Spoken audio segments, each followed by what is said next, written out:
طیبہ گل کے سابق chairman NAB justice retired Javed Iqbal پر جنسی ہراسانی اور وزیراعظم ہاؤس میں اغوا رکھنے کے الزامات۔ وفاقی حکومت نے تحقیقات کے لیے انکوائری کمیشن بنانے کا فیصلہ کیا ہے۔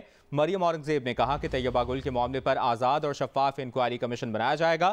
جو جرم میں ملوث ہوگا ان پر انکوائری کمیشن فیصلہ کرے گا۔ کابینہ اجلاس میں طیبہ گل کے معاملے پر غور کیا گیا۔ یہ ناقابل معافی جرم ہے۔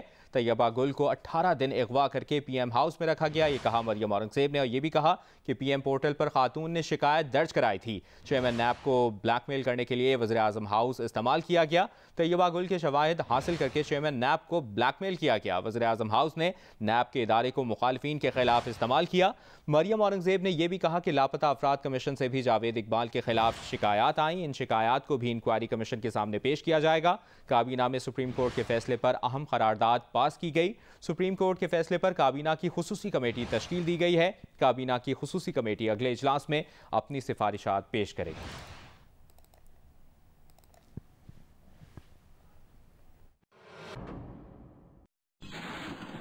طیبہ گل صاحبہ کا ایک معاملہ جو کہ میڈیا کے اوپر کافی ہائی لائٹ ہوتا رہا، یہ اصولی فیصلہ کیا گیا ہے کہ کمیشن آف انکوائریز ایکٹ 2017 کے تحت ایک آزاد اور شفاف کمیشن بنانے کی منظوری دی گئی، اور اعظم نذیر تارڑ صاحب لا منسٹر کو یہ ذمہ داری دی گئی ہے کہ وہ کابینہ کی کمیٹی کے ساتھ مل کر اس انکوائری کمیشن، آزادانہ شفاف کمیشن جو ہے، اس کو کون چیئر کرے گا، ان کا ناموں کا پینل اور اس کے ٹرمز آف ریفرنس کو کابینہ کے اندر پیش کر کے اس کی اپروول لی جائے گی۔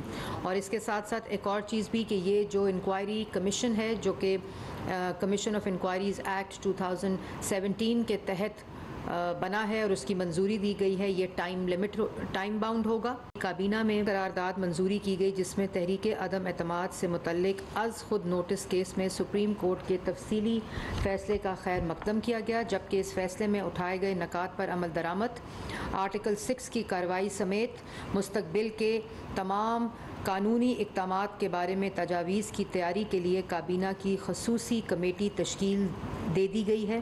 قرارداد میں کہا گیا کہ معزز عدالت نے بجا طور پر یہ نقطہ بیان فرمایا ہے کہ اگر یہ انتہائی سنگین معاملہ ہوتا تو اس وقت حکومت جس کے وزیر اعظم عمران خان صاحب تھے وہ اس پر کوئی کارروائی کیوں نہ کر سکے۔